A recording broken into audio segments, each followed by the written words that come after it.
this 19th episode of Heydorn and Watson.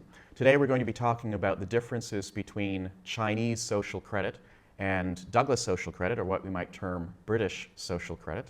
But before we get into today's topic, I thought we would apologize to our viewers because it's been about two and a half months since our last program.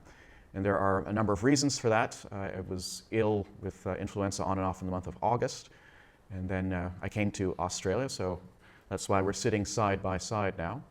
And today is the first day that we've had the opportunity to do some filming and to pick up where we left off. Yeah, that's right. We're here at last in the flesh, where otherwise before we were doing it from about, 16,000 kilometres away from each other over the World Wide Web. So now here we are in the same spot in Australia. Delivering, what number is this now? The number 19, 19th episode of Heydorn and Watson. That's right.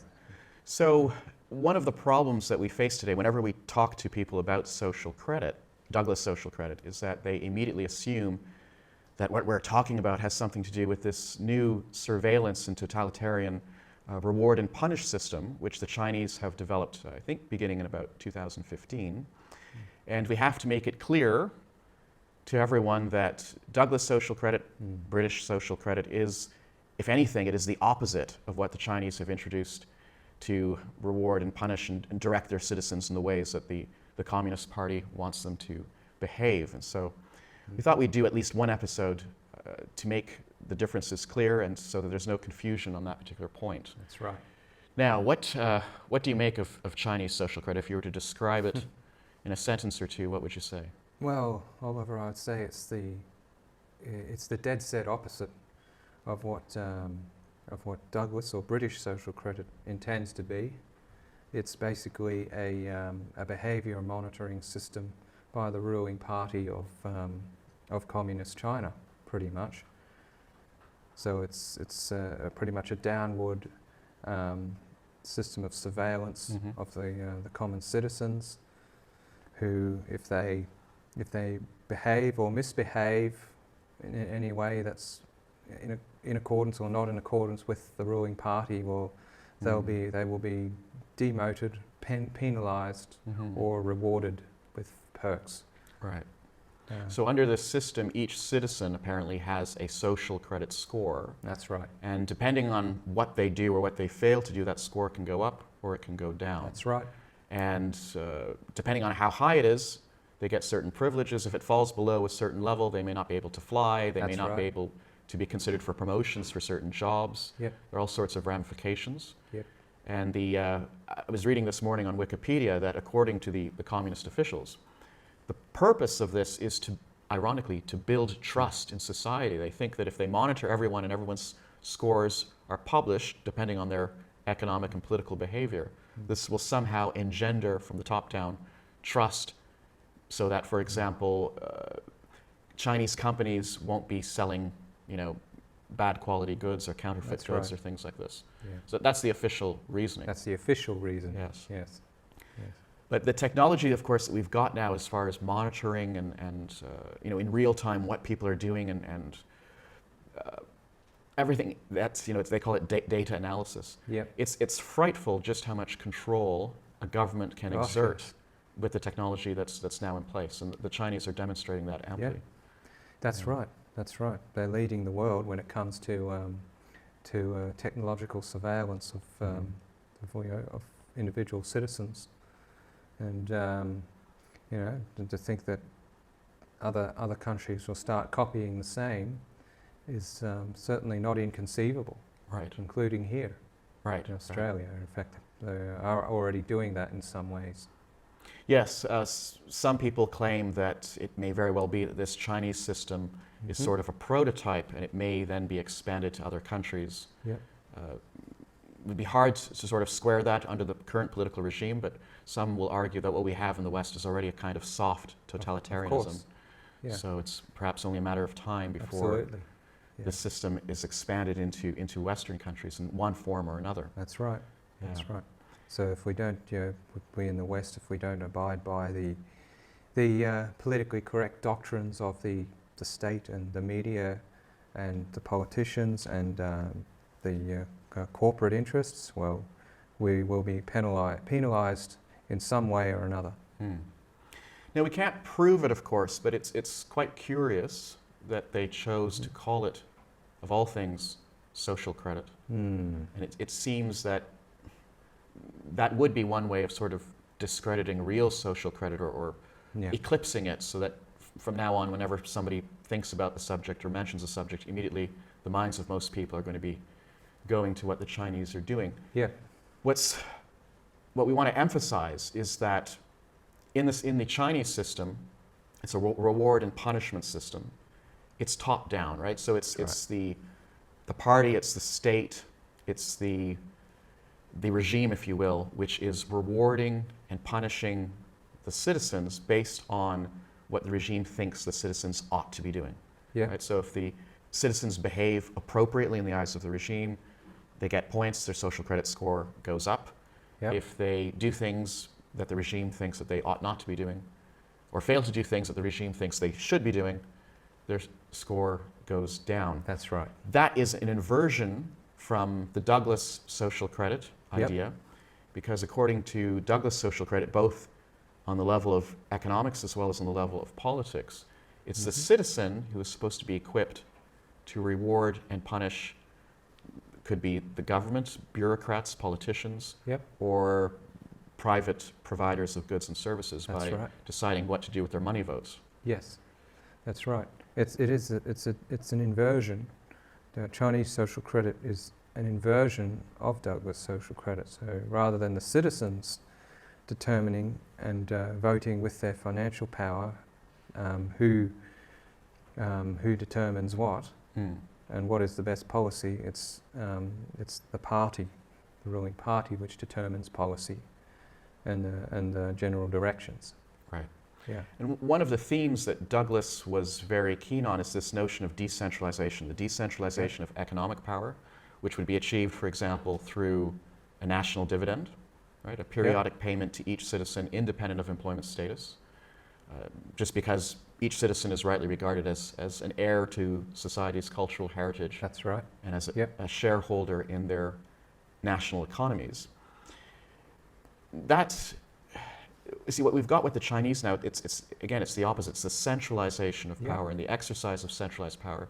And they're calling it, ironically, social credit. So it's very Orwellian, really. It is very Orwellian. They're taking one term or title and completely twisting it around, turning it around to mean the complete opposite. It's almost like a double meaning of sorts. Yes, yes. In the Orwellian tradition. Exactly. Now, because of this, some people have suggested that in trying to promote Douglas's ideas regarding monetary reform, that the best thing to do is simply to drop the term social credit entirely, because it had been forgotten in the West. It kind of been sent down the Orwellian memory hole to a large degree. Yeah. Until the Chinese resurrected it, but they resurrected it with the opposite meaning. Yeah. So some have suggested, just get rid of the term, and there is an argument to be made for that. On the other hand, I have often wondered whether there's a way to use what the Chinese have done in our favor, and to find a method of actually judoing, if you will, this move on the part of the Communist Party, and somehow harnessing it to spread knowledge of the original social credit, the authentic social credit original. Yes. Yes. So one way I thought, one way of doing that would be to contrast the nationality that's associated with the type of social credit we're talking about. So you've got Chinese social credit or communist social credit. And the original social credit, of course, was developed by an Anglo-Scottish engineer, Major C.H. Douglas. And rightly then we could talk in terms of British social credit. That's right. Yeah. So when people talk about social credit, you could say, well, do you mean the Chinese social credit, or do you mean the original British social credit? So we could piggyback off the way they've publicised the title, and retrofit it and turn it in our favour. Yes, that's one idea. Yeah. And we know that culturally, the British have a way of looking at social matters and a way of setting up society which, traditionally anyway, could not in any way be considered totalitarian. That's right. So when you describe Douglas social credit as British social credit would be very hard for anyone just to take that Absolutely. as some sort of endorsement of That's right. Yeah. a centralized surveillance, monitoring, and Yeah. reward punishment system. Yeah, that's right. Yeah. Yes. Yes, and of course, Douglas or British social credit envisages what is real, that is real economic democracy, where, as we said before, the citizens vote with their purchasing power, so they'll give financial support to goods and services, or peoples, or organisations, Mm-hmm. or even governments, leaders whom they believe to hold the best policy, and or to produce the best good or service, or have the people's best interests at heart. Right. Right. And So it's probably far more real than the mm. quote unquote political democracy that we have now. Right.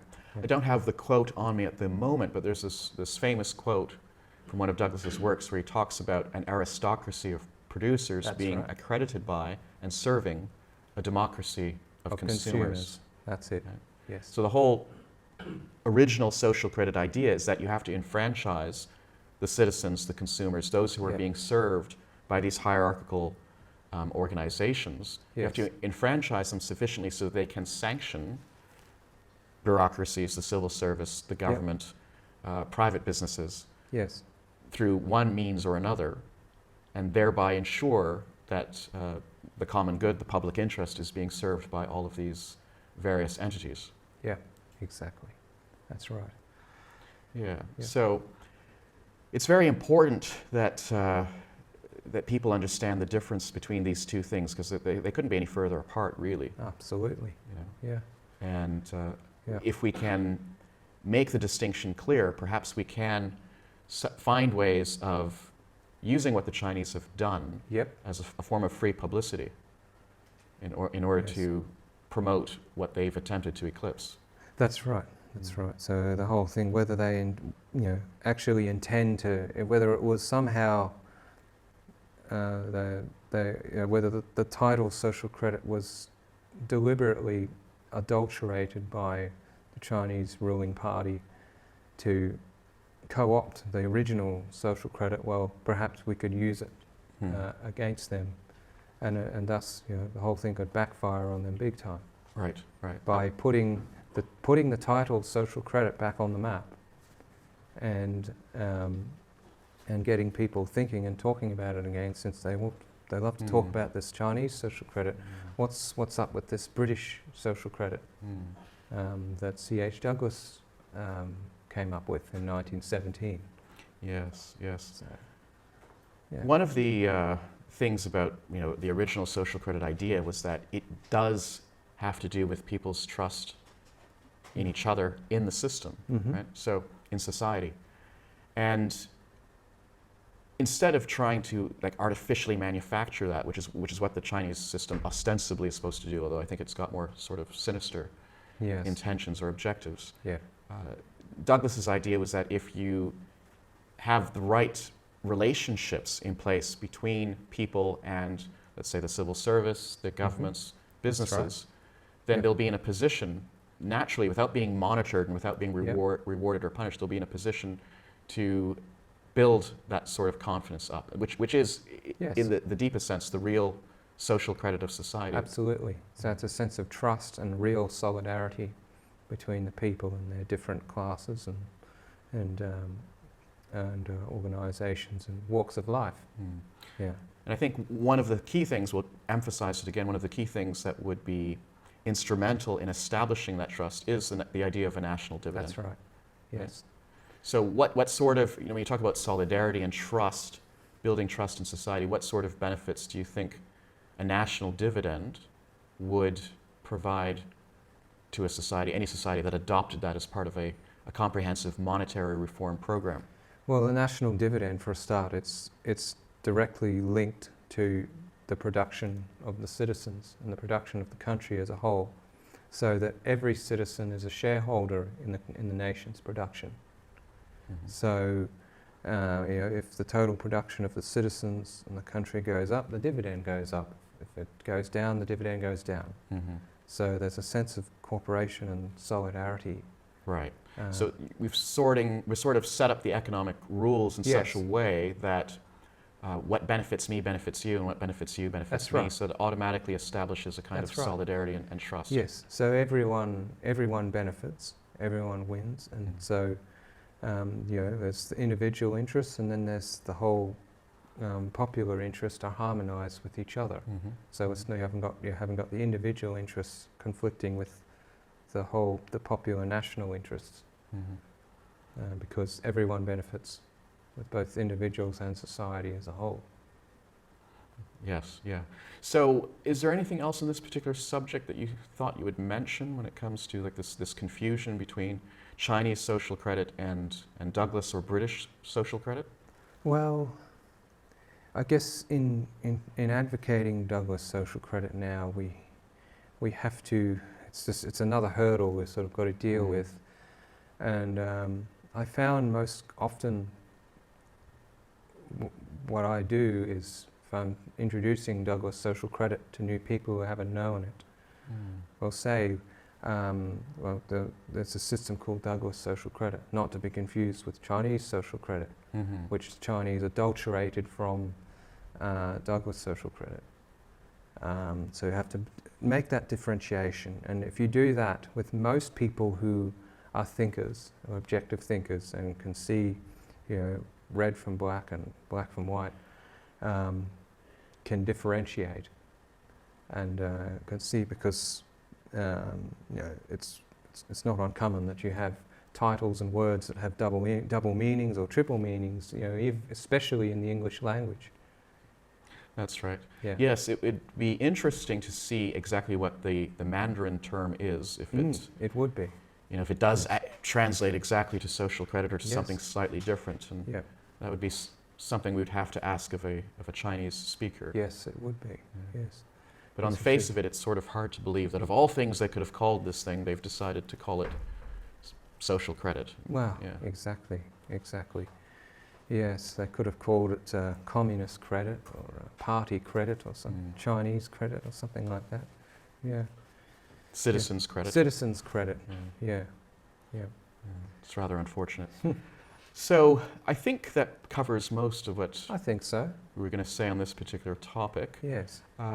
If anyone has any comments, please feel free to leave them in the comment space, and do subscribe, and we will be joining you shortly, I think, with another episode of Heydorn and Watson. Thank you very much for watching. Yes, thank you very much.